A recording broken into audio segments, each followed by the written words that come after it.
guys, it's Kelly Slemp, licensed and certified speech language pathologist, and welcome back to my channel. Thank you guys for joining me today. If these videos work for you and your child, or if you're just trying them, or if you have your child's favorite activity, leave me a comment down below so that I can incorporate your child's favorite activities into my videos, because all videos are based off of parent questions and requests. Make sure to find me on Instagram at Speedy Speech and on Facebook at Speedy Speech Path. A lot of times I post more on those channels and also have some other resources available for you at speedyslp.com. Make sure to sign up for the exclusive email list where I email out monthly PDF content just for people who sign up for that list. And so I'm super happy that you're here today. And based off of a parent question, which I loved that I got this week, it is, how do I get my child to combine sounds? So your child has a vowel or has a couple of vowels, or maybe they have a couple of different consonants. How do we put those two sounds together? Love this question. I know I have a couple of other videos on apraxia, and so this is just really one for our late talking friends.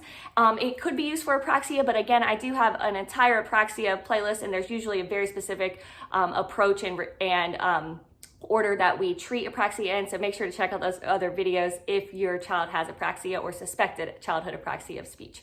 Okay, so these are just for our late talking friends. Your child is starting to say right? And that's a good vowel. Here's the hand cue, And so all we want to do is combine it with one of those first developing sounds. So the easiest sounds that we see typical developing toddlers develop in chronological order. So it's M, M, P, P, and B, B.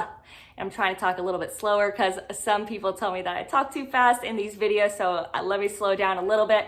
And again, if you need hand cues for that, I will put them right here, and also they are at speedyslp.com under the resources section, just for you guys.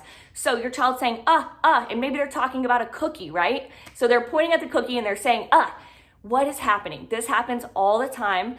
I will give you an example really quickly. I worked with a child years ago, and all they said was yellow. That was the only word that they had, and they loved coloring, and they called every color yellow. And you say, how does that happen? Because a lot of times what we see is overgeneralization develop in children. Because what would we do if your child's pointing at the red crayon and they're saying yellow, yellow? You would pick it up and you would say, that's not yellow, it's red. And then you would hand it to your child. But what happened to your child is 9 out of 10 times they weren't even looking at you when you picked it up. They're looking at the red crayon the entire time, which is why I always recommend pulling objects up to your face so that they're looking at your face and your mouth.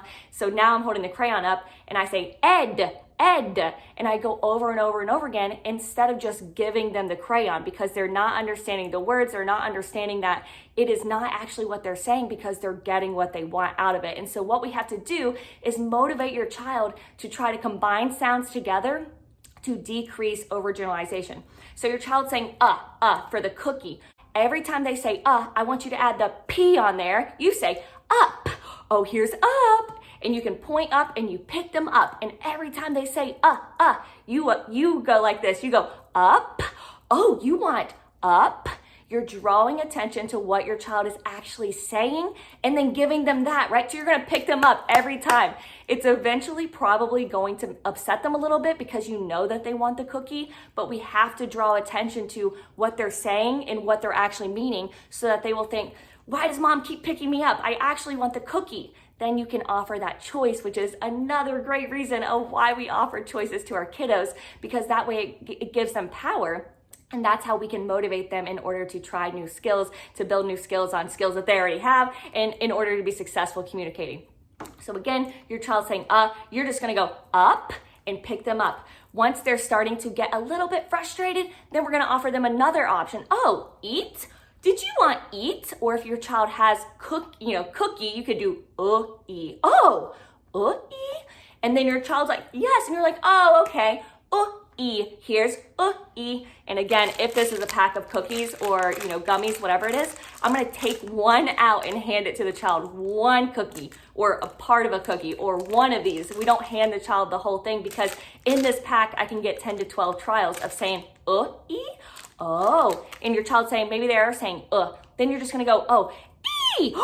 Oh, good job, you said you do e. And you're just gonna add it on every time. If your child's saying you do.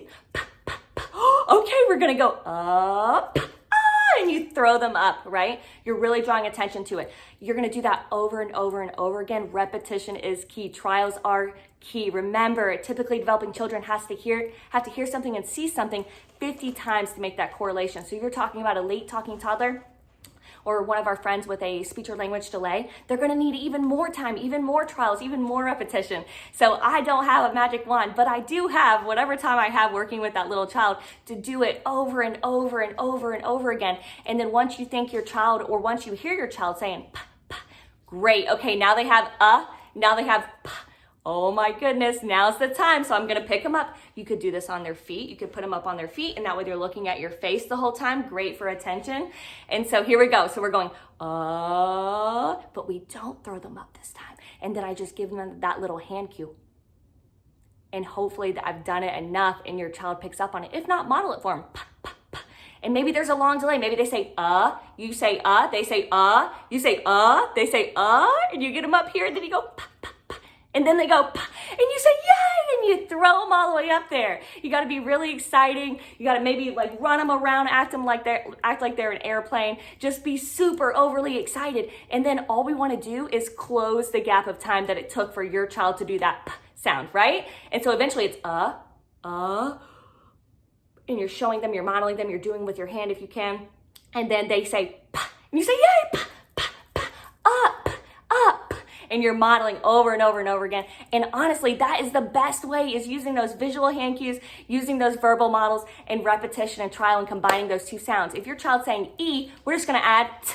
Oh, eat. Oh, did you want eat? And when they're saying, yeah, E, you do t, t, t. And if they can do that sound in isolation, eventually we're just gonna close the gap between them doing E and t, between them doing and p, between them doing oo and E for cookie, right? Because the K sound is a hard sound. If you need a speech sound development chart, I am working on that resource right now for you guys. So make sure you sign up for this free exclusive PDF that's gonna come out on my website, speedyslp.com, and it's gonna tell you the speech sound development chart. So I already told you M, P, B, H, and W. So then your child has E. Guess what? You could take the car, you could say, beep, beep, B, beep, beep, like that. And that is how you add sounds. And every time you play with the car, or you have a little toy, it doesn't have to be this toy. And every time I take a turn, I say, oh, me? Oh, is it me? Okay, me. And I'm holding it next to my mouth, and I'm using my visuals, and I'm combining those sounds. I'm dragging them out. I'm exaggerating them. I'm being expressive. I'm being excited that it's my turn and I got the frog. And now wait, one more way. Okay, this is great. So you go, and then all I'm gonna model is like this. Ooh, achoo, and you sneeze it off your head. Kids love that. And so eventually what they're gonna do is you're gonna say, and then maybe the 10th time I do it, I pause, I have the frog on my head. They are so pumped because they know what's coming next. So it's a verbal routine, which is great. And then I go like this. And then as soon as they even try, even if they hold their little hand up here, that is a trial. And I go, achoo. And then we make it seem super silly. You can fall down. We're just looking for a baby step. If your child only has a couple sounds, they're not gonna come up to you saying, Mom, can I have pizza? Like, no, we're working on P-E for pizza, P-E, P. You could even do that. So we're gonna break the sounds down. We're gonna go in order chronologically, and then we're gonna start them at a level where they can be successful. Again, using that hand over hand for the sign. Then we add in a sound. Then we add combining the sounds, and then we might do them separately, and then we just try to close the gap for while they're combining the signs. So this is a marathon, definitely not a sprint, but I promise if you put in time and effort and use all these different strategies, and reward yourself, Mom. You're doing a lot of work here, so make sure that you set a timer, 20 minutes, uninterrupted work, which is really play. So make sure you have your leggings on and like a t-shirt. You can roll around with your little one. You can play a game, get out a tunnel, make it super fun with whatever toys you have available, or if your child's motivated by food, love it. My favorite thing, pop a M&M in your child's mouth. And you could add eat with that. You could add you could do M for the vowels, M, like that. So take an inventory of whatever sounds your child has, vowels first, and then we're gonna start with those first developing consonants, M, P, B, followed by H, you could say, E, oh, he, and that's how you teach a word, honestly.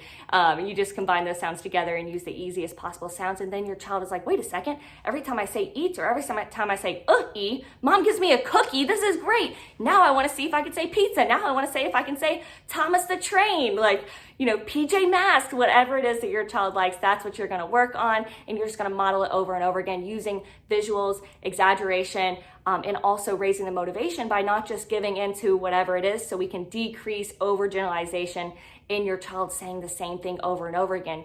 Offer them another option, offer them a sign, hand over hand. Make sure that you provide them a level where they can be successful. And if your child is resistant to hand over hand, with my kiddos that are resistant, it's just because they don't know that if they do that, then they get something that they want. And so I just do it really quickly for them, like, eat, one time, eat, oh, you did it, good job, eat. And maybe they fall down and maybe they tantrum, that's fine, because then the next time, after I gave them a cookie, they're gonna be a little bit more receptive to it. They're gonna be like, wait a second. And so we just do it over and over again. And then by the end, that child's walking up to me and independently signing eat or independently saying eat, because now they get all the cookies and now they get all the fun things that they want. And so I hope that this was helpful for you in learning how to decrease overgeneralization of those speech sounds, and also how to combine two different sounds based on your child's current speech and language inventory. And that is how we do it. So I hope that this was super helpful. Let me know down below if this worked for you and your child. Make sure to check out speedyslp.com for that free resource. Also on Instagram at speedyspeech. And we'll see you next time, guys.